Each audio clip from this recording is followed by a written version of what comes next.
वर्णिवेशरमणीय दर्शनम मंदहासरुचिराननाम्बुजं पूजितं सुरु नरोत्तमैर्मुदा धर्मनंदनमहं विचिन्तये। असतो मा षड्गमय तमसो मा ज्योतिर्गमय मृत्युर्मा अमृतं गमयः। ओम शांति शांति शांति। આજની જ્ઞાન સભાની અંદર પધારનારા બધા જ ભગવદ ભક્તોને વેદાંતાચાર્ય પુરાણ ઇતિહાસાચાર્ય એમ ફિલોસોફી શાસ્ત્રી રાકેશભાઈના હિતપૂર્વક જય સ્વામિનારાયણ। ભક્તો, જેઠ સુધી પૂર્ણિમા એટલે સ્નાન યાત્રાનો દિવસ। આ સ્નાન યાત્રા સંબંધી જે કથા છે એ કથા બ્રહ્મપુરાણના અધ્યાય 75 ની અંદર જોવા મળે છે। તા મુનિઓના પૂછવાથી બ્રહ્મદેવ જે છે આ સ્નાન યાત્રાની કથા જે છે એ એઓને કહે છે। ત્યાં જે કથા આવેલી છે એ કથા બેઠી જ હું તમને અત્યારે અહીં સંભળાવું છું। અને સ્નાન યાત્રા કરતા ભગવાનના દર્શનનું શું ફલ છે એ બધી જ વાત હું તમને સંભળાવું છું।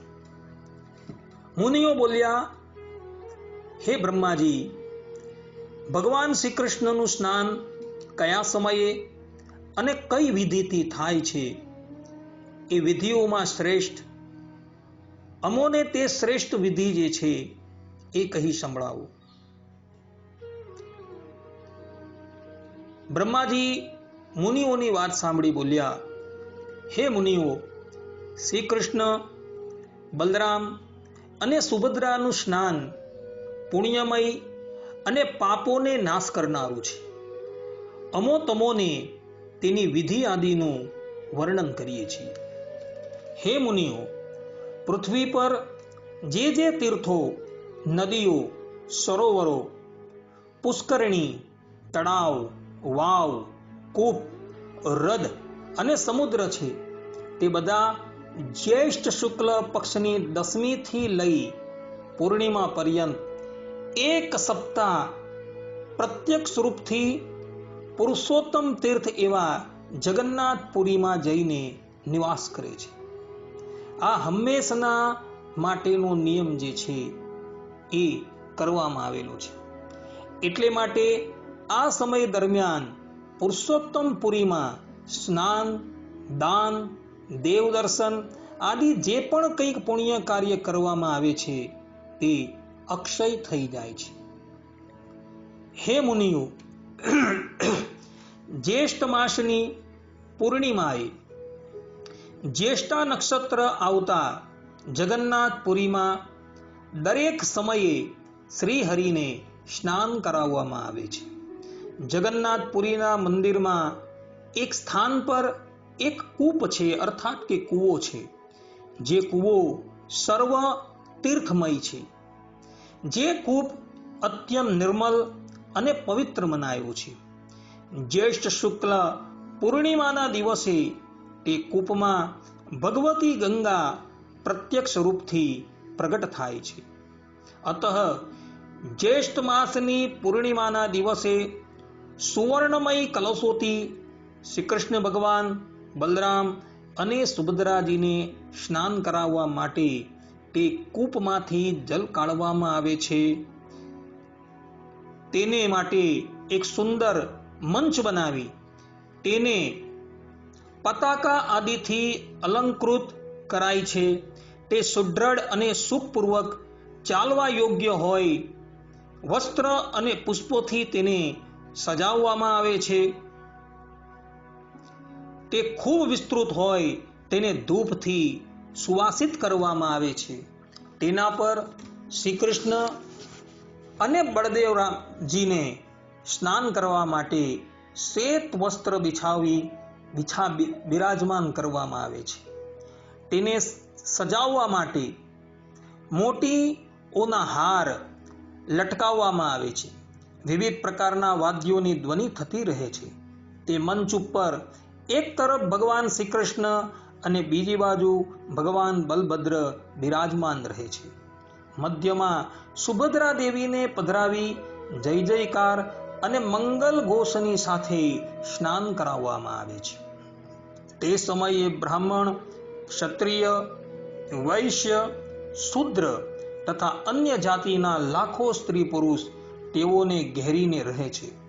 ગ્રહસ્થ, સંન્યાસી, સ્નાતક અને બ્રહ્મચારી તેઓ બધા મંચ ઉપર બિરાજમાન ભગવાન શ્રી કૃષ્ણ અને બલભદ્રને સ્નાન કરાવે છે. પૂર્વોક્ત સમસ્ત તીર્થો પોતાના પુણ્ય મિશ્રિત જળોથી પૃથક પૃથક ભગવાનને સ્નાન કરાવે છે અને પછી શંખ, ભેરી, મૃદંગ, ઝાંઝ અને ઘંટા આદિ વાદ્યોની તુમુલ ધ્વનિની સાથે સ્ત્રીઓના મંગલ ગીત, સ્તુતિઓ, મનોહર શબ્દ, જય જયકાર, વીણારવ તથા વેણુનાદનો મહાન શબ્દ સમુદ્રની ગર્જનાની જેમ જણાય છે. તે સમયે મુનિઓ વેદપાઠ અને મંત્રો નું ઉચ્ચારણ કરે છે. સામગાનની સાથે વિવિધ પ્રકારની સ્તુતિઓ, પુણ્યમય શબ્દોનો ઘોષ થતો હોય છે. યતિ, સ્નાતક, ગ્રહસ્થ અને બ્રહ્મચારી સ્નાનના સમયે ઘણા પ્રસન્ન મનથી ભગવાનનું સ્તવન કરે છે.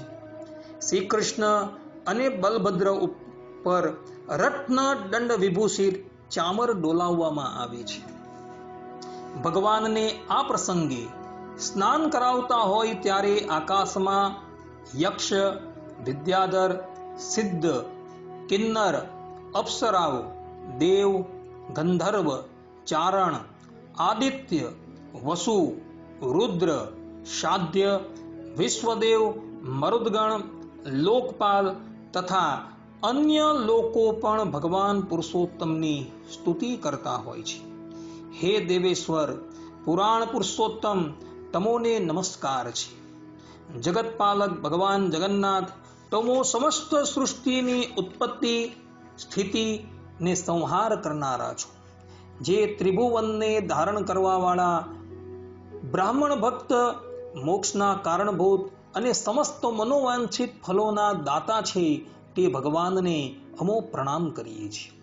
આ પ્રમાણે આકાશમાં ઊભા રહેલા દેવતાઓ શ્રી કૃષ્ણ, મહાબલી બલરામ તથા સુભદ્રા દેવીની સ્તુતિ કરે છે. ગંધર્વો ગીત ગાય છે અને અપ્સરાઓ નૃત્ય કરે છે.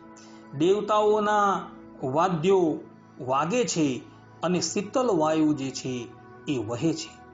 તે સમયે આકાશમાંથી મેઘો પુષ્પ મિશ્રિત જલનો વરસાદ વરસાવે છે.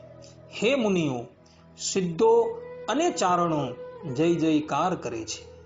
તત્પશ્ચાત દેવતાગણ મંગલ સામગ્રીની સાથે વિધિ અને મંત્રયુક્ત અભિષેક ઉપયોગી દ્રવ્ય લઈને ભગવાનનો અભિષેક કરે છે. ઇન્દ્ર, સૂર્ય, ચંદ્રમા, ધાતા, વિધાતા, વાયુ, અગ્નિ, પૂષા, ભગ, અર્યમા, ત્વષ્ટા, બંને પત્નીઓ સહિત સૂર્યપુત્ર દિવસ્વાન, મિત્ર, વરુણ, રુદ્ર, વસુ, આદિત્ય, અશ્વની કુમાર, વિશ્વદેવ, મરુદગણ, શાધ્ય, પિતર, વિદ્યાધર, પિતામહ, પુલસ્ત્ય, પુલહ, અંગિરા, કશ્યપ, અત્રિ, મરીચી, ભૃગુ, ક્રતુ, હર, પ્રચેતા, મનુ, દક્ષ, ધર્મ, કાળ, યમ, મૃત્યુ, યમદૂત તથા અન્ય અનેકો દેવતા ભગવાનનો અભિષેક કરવા માટે આમ તેમથી પોતાના સ્થાનકો થકી આવે છે અને સુવર્ણમય કલશોમાં રાખેલા પુષ્પ મિશ્રિત આકાશ ગંગાના જલથી શ્રી કૃષ્ણ, સુભદ્રા તથા બલરામજીને સ્નાન કરાવે છે અને પ્રસન્નતાપૂર્વક આ પ્રમાણે ભગવાનની સ્તુતિ કરે છે. સમસ્ત લોકોનું પાલન કરવા વાળા જગન્નાથ, તમારો જય થાવ, જય થાવ. તમો ભક્તોના રક્ષક તથા શરણાગત વત્સલ છો.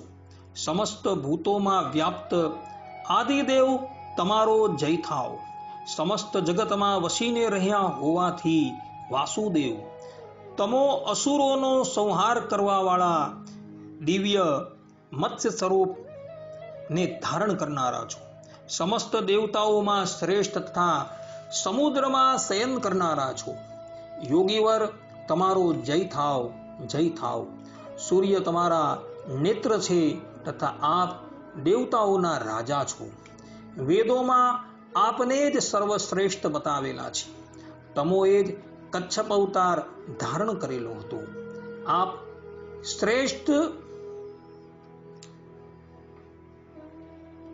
શ્રેષ્ઠ સ્વરૂપ છો. આપની નાભીથી કમલ ઉત્પન્ન થયું હતું. એટલા માટે આપ પદ્મનાભ કહેવાઓ છો. આપ પહાડો પર વિરાજનારા તથા યોગશાયી છો.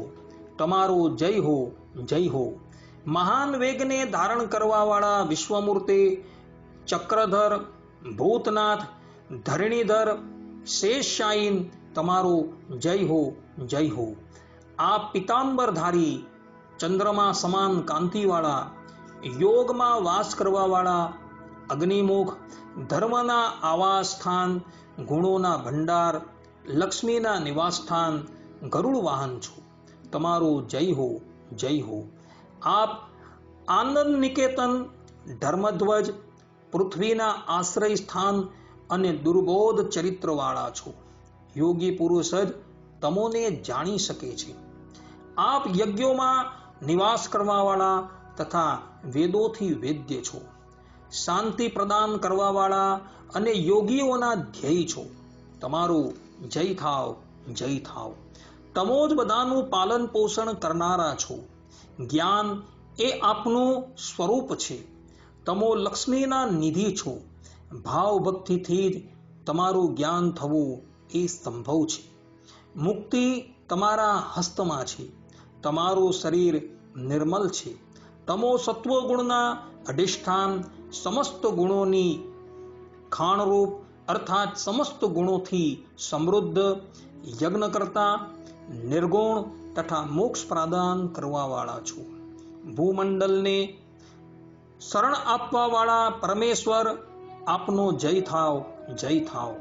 તમો દિવ્ય કાંતિથી સંપન્ન, સમસ્ત લોકોને શરણ આપનારા, ભગવતી લક્ષ્મીથી સંયુક્ત, કમલ સમાન નેત્રોવાળા, સૃષ્ટિકારક, યોગયુક્ત, અલસીના પુષ્પોની જેમ શ્યામ અંગોવાળા, સમુદ્રની અંદર શયન કરનારા, લક્ષ્મીરૂપી કમળના ભ્રમર તથા ભક્તોને આધીન રહેવાવાળા છો.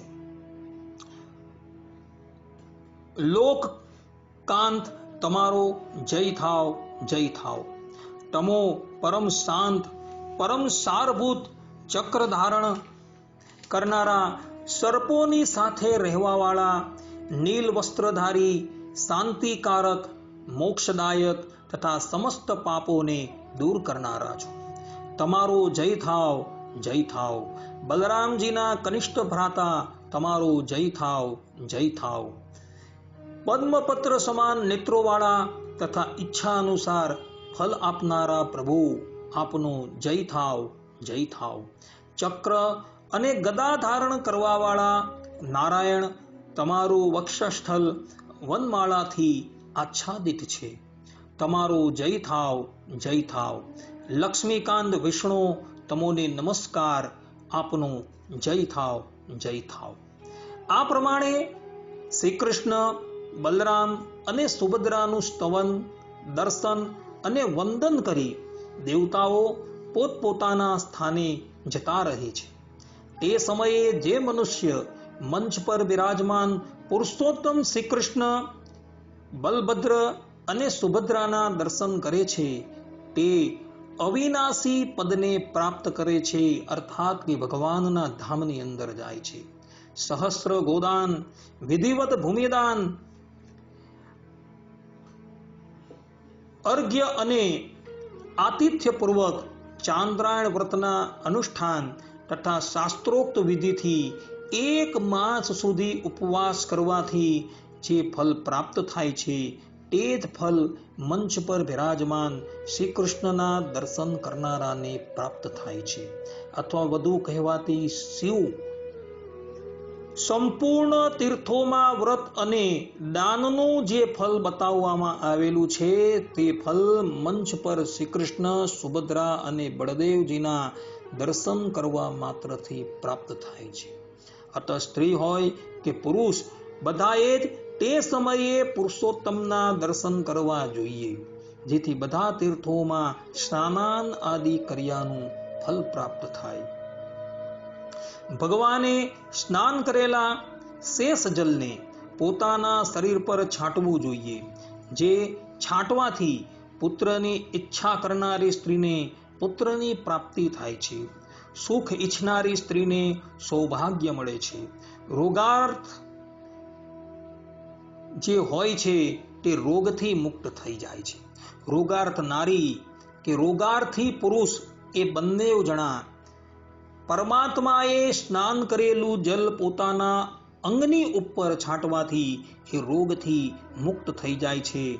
અને ધનની અભિલાષા રાખનારી સ્ત્રીને ધનની પ્રાપ્તિ થાય છે. અતઃ ભગવાન શ્રી કૃષ્ણએ સ્નાન કરેલા જલનો છંટકાવ પોતાના અંગો પર અવશ્ય કરવો જોઈએ, જે સંપૂર્ણ અભિલષિત વસ્તુઓને આપનાર છે. જે સ્નાન કર્યા બાદ દક્ષિણાભિમુખ જતા ભગવાન શ્રી કૃષ્ણના દર્શન કરે છે તે નિશ્ચિતપણે બ્રહ્મહત્યા આદિ પાપોથી મુક્ત થઈ જાય છે. શાસ્ત્રોમાં પૃથ્વીની 3 પરિક્રમા કરવાનું જે ફલ બતાવવામાં આવેલું છે તે જ ફલ દક્ષિણાભિમુખ યાત્રા કરતા શ્રી કૃષ્ણ ભગવાનના દર્શન કરવાથી પ્રાપ્ત થાય છે. વધારે તો શું કહેવું, વેદ, શાસ્ત્ર, પુરાણ, મહાભારત તથા સમસ્ત ધર્મશાસ્ત્રોમાં પુણ્ય કર્મોનું જે પણ કંઈક ફલ બતાવેલું છે તે બધું જ ફલ સુભદ્રાની સાથે દક્ષિણાભિમુખ યાત્રા કરવાવાળા ભગવાન શ્રી કૃષ્ણ અને બળદેવજીના દર્શન કરવા માત્રથી પ્રાપ્ત થઈ જાય છે. આ પ્રમાણે બ્રહ્મ પુરાણના અધ્યાય 75 ની અંદર આ સ્નાન યાત્રાનું મહાત્મય બ્રહ્માજીએ પોતાના સ્વમુખે કહેલું છે. આને જ્યેષ્ઠા અભિષેક પણ ભક્તો કહેવામાં આવે છે. ભક્તો, પુરુષોત્તમ પુરીની અંદર આ કથાની અંદર કહ્યા મુજબ એક કૂવો છે અને એ કૂવાની અંદર જ્યેષ્ઠ સુદ સપ્તમીથી લઈને જ્યેષ્ઠ સુદ પૂર્ણિમા પર્યંત બધા જ તીર્થો જે છે એ આવીને નિવાસ કરે છે. અને આજે પણ એ કૂવો ત્યાં ઉપસ્થિત છે. ત્યાં એક મંચની ઉપર ભગવાન જગન્નાથને, બળદેવજીને અને સુભદ્રા દેવીને પધરાવવામાં આવે છે અને પછી એમને સ્નાન કરાવવામાં આવે છે. દિવ્ય રૂપે સર્વપ્રથમ દેવતાઓ સ્નાન કરાવે છે અને પછી મનુષ્યો જે છે એ ભગવાનને સ્નાન કરાવે છે. ભક્તો, એ સ્નાન કરતા ભગવાનના દર્શન કરવાથી મનુષ્ય જે છે એ બધા જ પુણ્યોને પ્રાપ્ત કરી લે છે. જે પણ કોઈક સ્ત્રી એ વખતે ભગવાનને જે સ્નાન કરવામાં આવેલું જલ જે છે એ પોતે પાન કરે અથવા તો એ જલનો પોતાના શરીરની ઉપર જો છંટકાવ કરી દે ને તો એ અપરજ અર્થાત કે એને જીવનમાં કોઈ દિવસ પુત્ર ન થયો હોય તો એને પુત્ર કે પુત્રીની પ્રાપ્તિ પણ થઈ જાય છે. સ્નાન કર્યા બાદ ભગવાન પુનઃ પોતાના સ્થાનની ઉપર જતા હોય છે. તો એ પ્રમાણે એ જે ભગવાનના દર્શન અર્થાત કે ભગવાન પોતાના સ્થાન તરફ જતા હોય છે, એ સ્થાન તરફ જતા ભગવાનના પણ જે પણ કોઈક વ્યક્તિ દર્શન કરે છે ને એના પણ બધા પાપો જે છે એ મુક્ત થઈ જાય છે. આ પ્રમાણે બ્રહ્મ પુરાણની અંદર કહ્યું છે. ભક્તો, જગન્નાથ ભગવાનને જે પ્રમાણે સ્નાન કરાવવાની આજ્ઞા શાસ્ત્રોકારોએ આપેલી છે તે જ પ્રમાણે વૈષ્ણવ સંપ્રદાય એટલે કે ભૂતલ ઉપર રામાનુજ સંપ્રદાય, વલ્લભ સંપ્રદાય, મધ્વ સંપ્રદાય, ગૌડીય સંપ્રદાય, સ્વામિનારાયણ સંપ્રદાય, નિંબાર્ક સંપ્રદાય, બધા વૈષ્ણવ સંપ્રદાયો છે. એ વૈષ્ણવ સંપ્રદાયની અંદર પણ આ જ્યેષ્ઠ શુક્લ પૂર્ણિમાને દિવસે પોતપોતાના મંદિરની અંદર જે બિરાજમાન ઠાકોરજી જે છે એને સ્નાન કરાવવામાં આવે છે. જે સ્થાનની અંદર ઠાકોરજી બિરાજમાન છે એ સ્થાનની કોઈક પુણ્ય કારી નદી હોય અથવા સરોવર હોય ત્યાંથી જલ લાવવામાં આવે છે અને એ જલ દ્વારા એ ભગવાનને સ્નાન કરાવવામાં આવે છે. એ જલની અંદર કેસર છે, બાદામ છે, ઇત્યાદિક દ્રવ્યો જે છે એ નાખવામાં આવે છે અને પછી ભગવાનને સ્નાન કરાવવામાં આવે છે. અને ત્યાં ભાવના જે છે એ જગન્નાથપુરીની કરવામાં આવે છે કે જગન્નાથપુરીની અંદર જે ભગવાનને જ્યેષ્ઠાભિષેક થાય છે એ જ પ્રમાણે અહીં પણ અમે જ્યેષ્ઠાભિષેક કરીએ છીએ.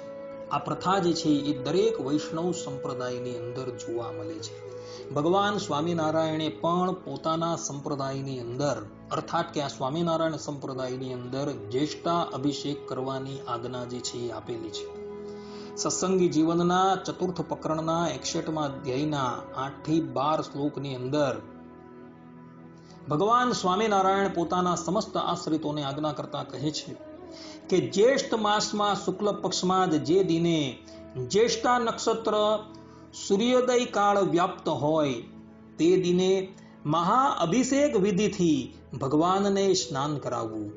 ઉજ્જવળ પાત્રમાં આણેલું નિર્મલ ચંદન મિશ્રિત જલ શંખમાં ભરીને તેનાથી વૈદિક પૌરાણિક મંત્રો વડે ભગવાન શ્રી કૃષ્ણને સ્નાન કરાવવું. તે પછી ભગવાનને પીળા વસ્ત્ર, રક્ત પાગ અને નાનાવિધ ભૂષણો પણ ધરાવવા. દાળ, ભાત, પોળી, વડીઓ કરી આ ઉપરાંત કઢી અને યથાલબ્ધ સાતાનો નૈવેદ્ય ભગવાનને અર્પણ કરવું. આ ઉત્સવમાં ભગવાનની જલક્રીડાને જણાવનારા પદ્યો છે એ ગવડાવવા. પૂજનને અંતે પ્રસાદ ગ્રહણ કરવો અને બીજો બધો વિધિ જે છે એ નિત્ય જે કરવામાં આવે છે તે પ્રમાણે કરવું. આ પ્રમાણે ભગવાન સ્વામિનારાયણે સ્પષ્ટ રૂપે અહીં આજ્ઞા કરી છે કે જ્યેષ્ઠ શુક્લ પૂર્ણિમાને દિવસે મંદિરમાં બિરાજમાન જે ઠાકોરજી જે છે તેનો શંખ દ્વારા અભિષેક કરવો અને ભગવાનને વિવિધ પ્રકારના દાળ છે, ભાત છે, પૂરી છે, વડી છે, કઢી છે અને સાટા જે છે એનું નૈવેદ્ય અવશ્ય અર્પણ કરવું.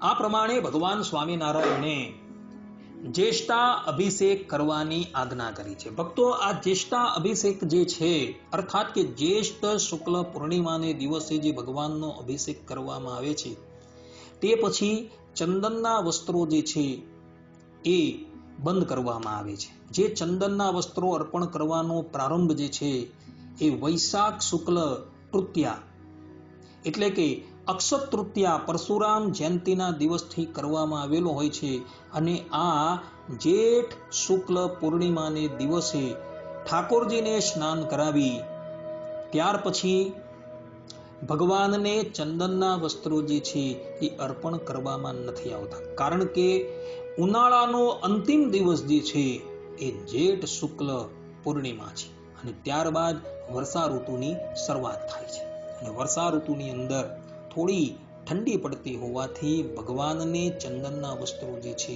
એ અર્પણ કરવામાં નથી આવતા. એ દિવસથી ભગવાનને થોડા ઘાટા વસ્ત્રો જે છે એ અર્પણ કરવામાં આવે. આ પ્રમાણેનો વિધિ જે છે એ વ્યાસ રચિત બ્રહ્મ પુરાણની અંદર જોવા મળે છે. માટે ભક્તો બધાએ આ દિવસે પોતાના સ્થાનની અંદર રહેલા ઠાકોરજીના દર્શન કરવા અવશ્ય જવા અને એમાં પણ પ્રાતઃ કાળે ભગવાનને જ્યારે સ્નાન કરાવતા હોય તે સ્નાનના દર્શન કરવા અવશ્ય જવા કે જે સ્નાનના દર્શન કરવા માત્રથી મનુષ્ય જે છે એ સમસ્ત પુણ્યનો ભાગી થઈ જશે અને એના બધા જ પાપો જે છે એ નિવૃત્ત થઈ જશે.